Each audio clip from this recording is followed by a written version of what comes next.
இன்னைக்கு நம்ம வீட்டு சமையல்ல நம்ம பார்க்க போகிறது சப்பாத்திக்கான ஒரு தால், ஈஸியான சிம்பிள் தால், பச்சைப்பயிர் தால். எண்ணெய், கடுகு, 2 ஜீரகம், ஒரு சின்ன வெங்காயம், 2 கருவேப்பிலை,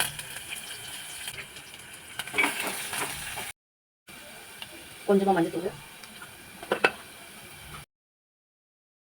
காரத்துக்கு ஏற்ற மாதிரி 4 மிளகா, ஒரு 2 தக்காளி,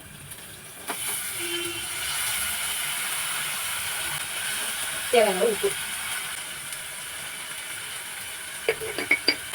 தக்காளி நல்லா வதங்கி இருக்கும்.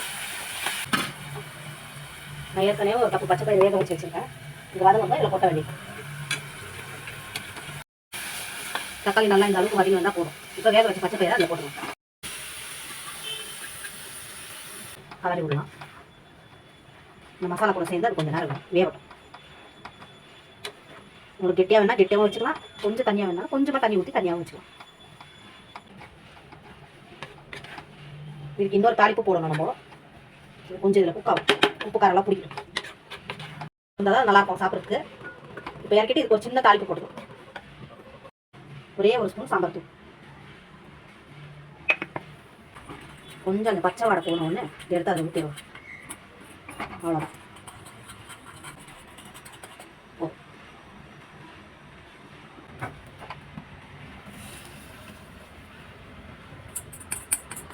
சப்பாத்திக்கான தால் ரெடி.